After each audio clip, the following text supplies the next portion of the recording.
നമസ്കാരം. മലയാളി വാർത്ത ഇൻസൈഡിലേക്ക് സ്വാഗതം. പാകിസ്ഥാന് ചരിത്രം കരുതി വെച്ച വിധി ഇപ്പോഴിതാ ഒരു വശത്ത് ബലൂചിസ്ഥാൻ സ്വാതന്ത്ര്യം പ്രഖ്യാപിക്കുന്നു, മറുവശത്ത് പാക് അധീന കാശ്മീരിൽ കാര്യങ്ങൾ കൈവിട്ടു.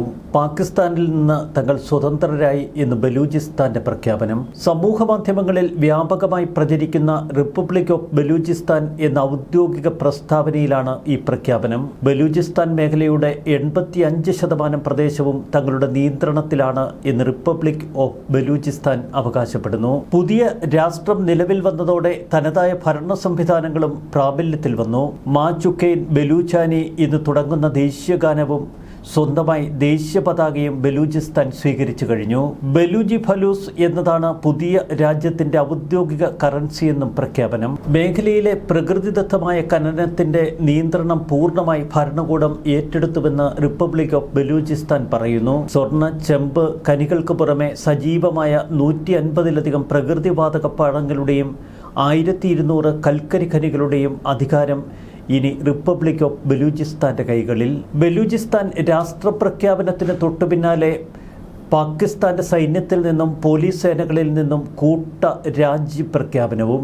പാകിസ്ഥാൻ സേനയിലുണ്ടായിരുന്ന സേനാംഗങ്ങളും പോലീസ് സേനയിലെ അംഗങ്ങളും രാജിവെച്ച് ബലൂചിസ്ഥാനൊപ്പം ചേർന്നു. പാകിസ്ഥാൻ സൈന്യം, പോലീസ്, അതിർത്തി സേന എന്നിവയിൽ സേവനമനുഷ്ഠിച്ചിരുന്ന നിരവധി ബലൂചികളും പഷ്തൂണുകളുമാണ് രാജിവെച്ച് പുതിയ സംവിധാനത്തിന്റെ ഭാഗമായത്.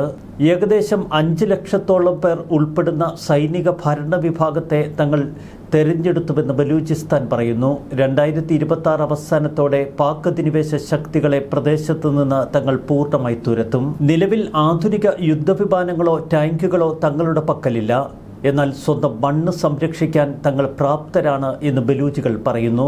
ബലൂചിസ്ഥാനെ സ്വതന്ത്ര അയൽ രാജ്യമായി കണ്ട് അംഗീകരിക്കണമെന്ന് അന്താരാഷ്ട്ര സമൂഹത്തോട് അവർ പ്രസ്താവനയിലൂടെ ആവശ്യപ്പെട്ടു. മറുവശത്ത് പാക് അധീന കാശ്മീരിൽ കാര്യങ്ങൾ കൈവിട്ടു.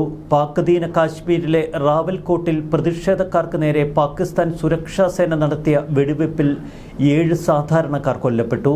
പ്രദേശത്തെ പുതിയ ബസ് ടെർമിനലിന് സമീപമുണ്ടായ സംഘർഷത്തെ തുടർന്നാണ് സേന വെടിയുതിർത്തത്.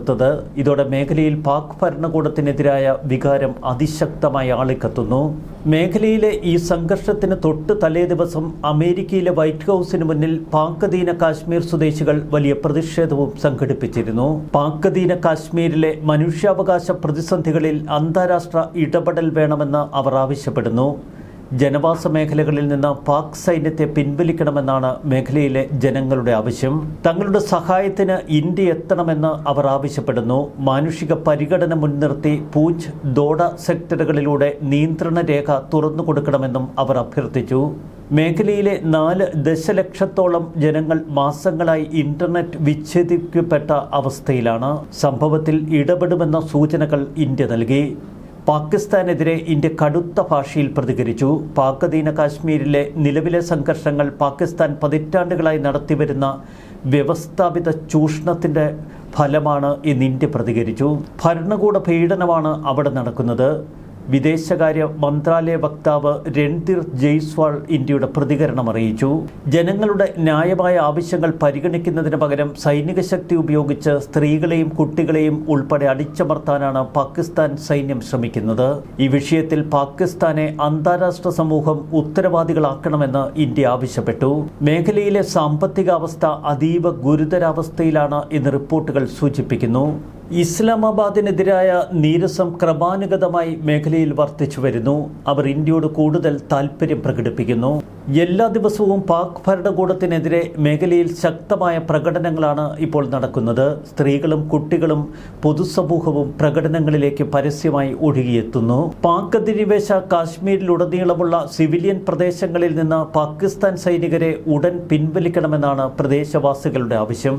നിരായുധരായ സിവിലിയന്മാർക്കെതിരെ മാരകമായ ബലപ്രയോഗം നടത്തുന്നതിനെതിരെ അന്താരാഷ്ട്ര ഇടപെടലുകൾ അവർ അഭ്യർത്ഥിക്കുന്നു. ദുരിതബാധിതർക്ക് അടിയന്തര മനുഷ്യ സഹായം ഇന്ത്യ എത്തിക്കണമെന്ന് അവർ അഭ്യർത്ഥിക്കുന്നു. പൂഞ്ച്, ദോഡ മേഖലകളിലെ നിയന്ത്രണ രേഖ തുറന്നുകൊടുക്കാൻ ജനങ്ങൾ ആവശ്യപ്പെടുന്നു. ജനസംഖ്യയുടെ ഏകദേശം 66% പേരും അതിജീവനത്തിനായി കൃഷിയെയും കന്നുകാലികളെയും ആശ്രയിക്കുന്ന പ്രദേശം. 57% കുടുംബങ്ങൾ ഭക്ഷ്യ അരക്ഷിതാവസ്ഥ പക്ഷെ നേരിടുന്നു. മേഖലകളിലെ പർവ്വത പ്രദേശങ്ങളിൽ ജീവിക്കുന്നവർ പ്രതിസന്ധി കൂടുതൽ നേരിടുന്നു. ആരോഗ്യ സംരക്ഷണ സൂചകങ്ങളും അപകടകരമായ ചില ഓർമ്മപ്പെടുത്തലുകൾ നടത്തുന്നു. വ്യവസ്ഥാപിത ചൂഷണമാണ് പാക് അധിനിവേശ കാശ്മീരിൽ ഇപ്പോൾ നടക്കുന്നത്. പാക് അധിനിവേശ കാശ്മീരിലെ ജോയിന്റ് അവാമി ആക്ഷൻ കമ്മിറ്റി പ്രസ്ഥാനത്തെ തകർക്കാൻ ഏറ്റവും ക്രൂരമായ നടപടികളിലേക്ക് പാകിസ്ഥാൻ ഭരണകൂടം കടന്നു. പ്രസ്ഥാനത്തെ തകർക്കാൻ പാകിസ്ഥാൻ സൈനിക സംവിധാനവും ഇന്റർ സർവീസ് ഇന്റലിജൻസും ഭീകര നിഴൽ ഗ്രൂപ്പുകളെ ഉപയോഗിക്കുന്നു എന്ന് ഇന്ത്യ റിപ്പോർട്ട് ചെയ്യുന്നു. ഇന്ത്യൻ രഹസ്യാന്വേഷണ ഏജൻസികൾക്ക് ലഭിച്ച വിവരങ്ങൾ കൃത്യമായി അന്താരാഷ്ട്ര സമൂഹത്തോട് ഇന്ത്യ അവതരിപ്പിച്ചു. റാവൽപിണ്ടിയിൽ നിന്നും മേഖലയിലെ ഭീകര പരിശീലന കേന്ദ്രങ്ങളിൽ നിന്നുമുള്ള ഇന്റലിജൻസ് വിവരങ്ങൾ പ്രകാരം പാക് സൈന്യം ലഷ്കർ-ഇ തോയ്ബ, ജെയ്ഷെ-ഇ-മുഹമ്മദ് എന്നിവയുമായി ബന്ധമുള്ള പ്രവർത്തകരെ ദുരുപയോഗം ചെയ്ത് പാക് അധിനിവേശ കാശ്മീരിൽ നടന്നുകൊണ്ടിരിക്കുന്ന സിവിലിയൻ പ്രതിഷേധങ്ങളിലേക്ക് നുഴഞ്ഞുകയറ്റാനുള്ള ശ്രമം നടത്തുന്നു.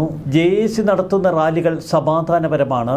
എന്നാൽ 2 ഭീകര ഗ്രൂപ്പുകളിലെയും അംഗങ്ങളെ രഹസ്യമായി ആ റാലികളിലേക്ക് കയറ്റിവിടുക, തുടർന്ന് അക്രമത്തിന് പ്രേരിപ്പിക്കുക, പൊതുസ്വത്ത് നശിപ്പിക്കുക, നിയമപാലകരുമായി സ്ഥിരം ഏറ്റുമുട്ടലിലേക്ക് കടക്കുക.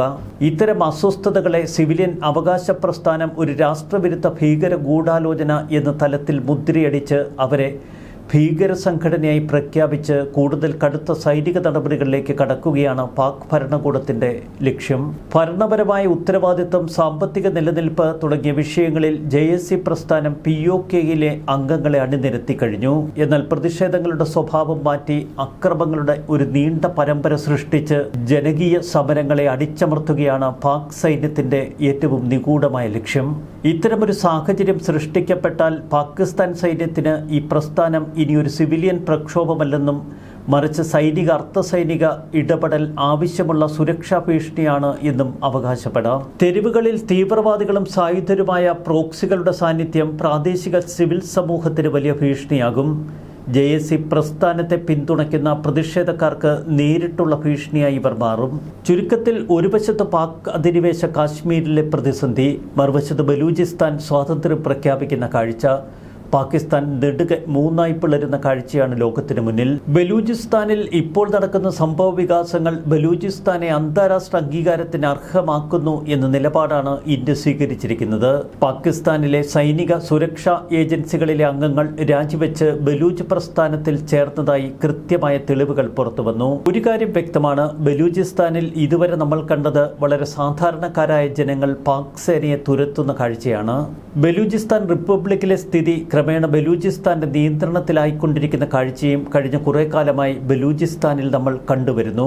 പാകിസ്ഥാൻ സൈന്യത്തിന് അവിടെ നിലം നഷ്ടപ്പെടുകയും ഇപ്പോൾ അവരുടെ വ്യോമസേനയെ മാത്രം ആശ്രയിക്കുന്ന കാഴ്ചയും ബലൂചിസ്ഥാനിൽ പ്രകടമാണ്. ബലൂജിലെ ജനങ്ങൾ ഒരുമിച്ച് ചെറുത്തുനിൽപ്പ് നടത്തിയ നീണ്ട വർഷങ്ങൾ, പതിറ്റാണ്ടുകളായി നിലനിൽക്കുന്ന വിഘടനവാദ കലാപത്തിന് ബലൂചിസ്ഥാൻ സാക്ഷ്യം വഹിച്ചിട്ടുണ്ട്. ഇസ്ലാമാബാദ് പ്രവിശ്യയുടെ വിശാലമായ പ്രകൃതി വിഭവങ്ങൾ ചൂഷണം ചെയ്യുകയും പ്രാദേശിക സമൂഹങ്ങളെ അവഗണിക്കുകയും ചെയ്യുന്നുവെന്ന് ഈ സായുധ സംഘങ്ങൾ ആരോപണമുന്നയിക്കുന്നു. പാകിസ്ഥാൻ സുരക്ഷാ സേനയ്ക്കും പ്രധാന അടിസ്ഥാന സൗകര്യ പദ്ധതികൾക്കും നേരെ പ്രദേശത്ത് പതിവായി ആക്രമണങ്ങൾ നടക്കുന്നു. വിഘടനവാദ ഗ്രൂപ്പുകൾ ഭീകരത നടത്തുന്നുവെന്നാണ് പാകിസ്ഥാന്റെ ആരോപണം. എന്നാൽ വിമതർക്കെതിരെ പാകിസ്ഥാൻ സൈന്യം അടുത്തിടെ നടത്തിയ പ്രവർത്തനങ്ങൾ പ്രവിശ്യയിലെ അസ്ഥിരത ഏറെ ആളിക്കത്തിച്ചു. ഇന്ത്യയുടെ കാശ്മീരിൽ ഭീകരരെ നുഴഞ്ഞുകയറ്റത്തിനായി പറഞ്ഞുവിട്ട് ഇന്ത്യയിൽ അശാന്തി വിതയ്ക്കാൻ ശ്രമിച്ച പാകിസ്ഥാന് ചരിത്രം നൽകുന്ന മറ്റൊരു വിധി. അതെ, പാകിസ്ഥാന്റെ 3 പ്രദേശങ്ങൾ ഇപ്പോൾ അസ്വസ്ഥതയാൽ പുകയുന്നു. ന്യൂസ് ഡെസ്ക് മലയാളി വാർത്ത ഇൻസൈഡ്.